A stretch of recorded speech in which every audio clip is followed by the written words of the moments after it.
Hello everybody, I'm Chase Folsom here with Trenton, Worsham. We are here at Hickory Motor Speedway following a wild night of the Cars Tour. This is the first ever edition of the Grassroots Rundown that you guys will see on Monday morning.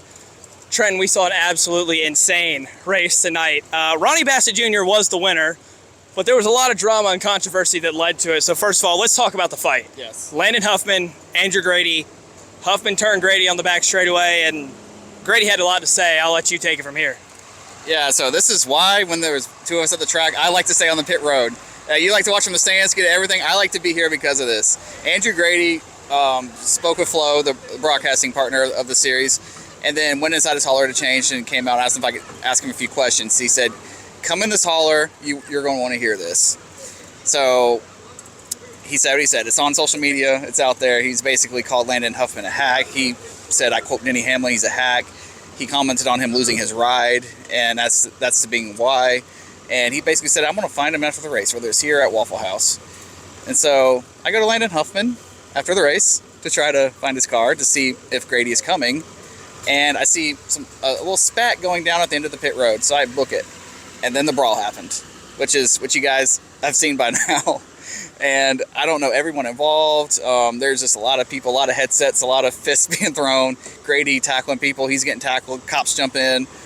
I'm not sure what happened there. And then I go talk to Huffman, and don't quote me on this, but from what I believe is someone told me it was a JRM crew member who was also mad at him, comes over, starts talking to Huffman at the beginning of our interview. So I asked Huffman what happened and everything, some of what Grady told him, and he basically said, I have 40 LMSC wins and championships. Like, you can suck on that or whatever he said. So, oh, wow. Yeah, that was Landon Huffman's quote right there. And then he said something along the lines of, if I'm a hack, he's a hack. He runs whatever week, basically throwing it back at him. So there was a lot tonight. That was the top of it right there. That was the highlight of the brawls. But we had a lot of angry drivers tonight. Carson Quaffley I think Buddy Allis Jr. is mad at him for some reason. He didn't know why. So yeah, just a lot of pissed off drivers on a short track here in North Carolina. Yeah, and then the finish of the race. It came down to Ryan Millington, who dominated tonight, and Connor Hall, who was charging towards the lead late. Keep in mind, Connor Hall ruffled some feathers last time out at Caraway. Got used up for the win there by Brent Cruz. He tried to pass him clean, worn out tires here at Hickory. He got into Millington coming to the white flag, actually right over there behind the camera that you guys can't see.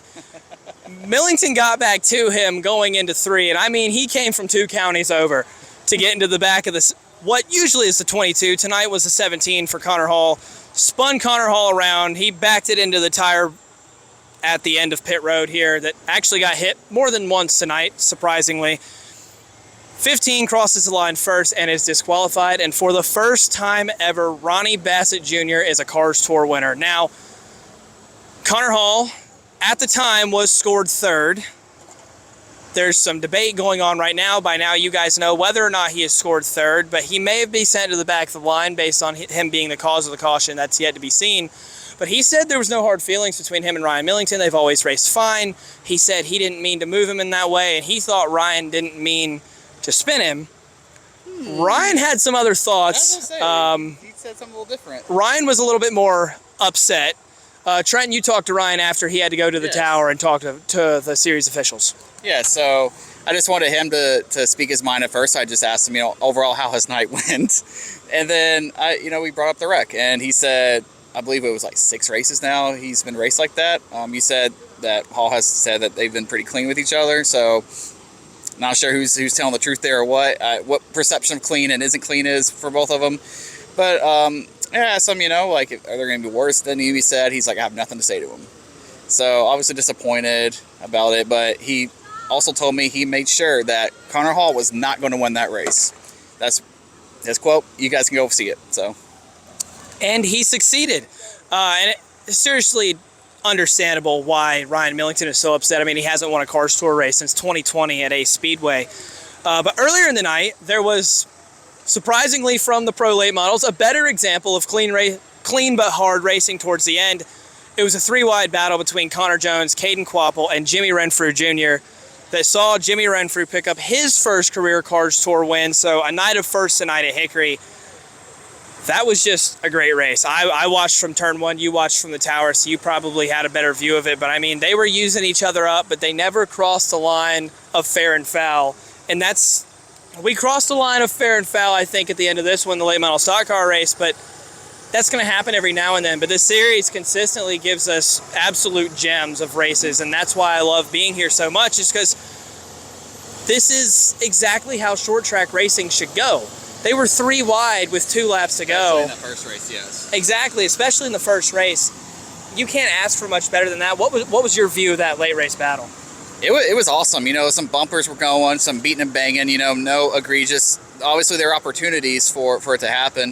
I think a lot of us in the tower thought that Connor Jones was going to get some payback and sort of send it in there and do a bump and run for the win, but he couldn't get close enough coming into 3 and 4.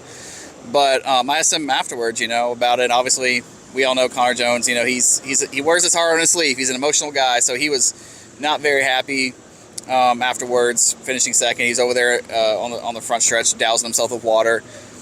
He got taken out in the next race, and once again was not happy, yelling at some people. But yeah, I talked to Jeremy after, and I asked him. I was like, "Is that yellow stripe on the back of your car with this win? You know, does that send a message to the field?" And he's like, "It just means you may not have the best equipment, but you just got to work hard and be there." Is basically what he said. So congrats to him on his first win, his first season. And he may not have the best equipment, as what he said, versus other guys in the field, but he made the most of it, and he came out with his first victory. Absolutely. After an exciting night at Hickory, that's going to be all for us, but we will have more short track coverage next weekend when the series heads to North Wilkesboro Speedway, Saturday night, August 3rd. If you like all the Grassroots content you've seen, be sure to hit the subscribe button on that channel. For Chase Folsom, he's been Trenton Worsham. Good night, everybody, from Hickory Motor Speedway. Steven Stump of Frontstretch.com here. Come back for more great racing videos, and if you like us, don't forget to hit that subscribe button.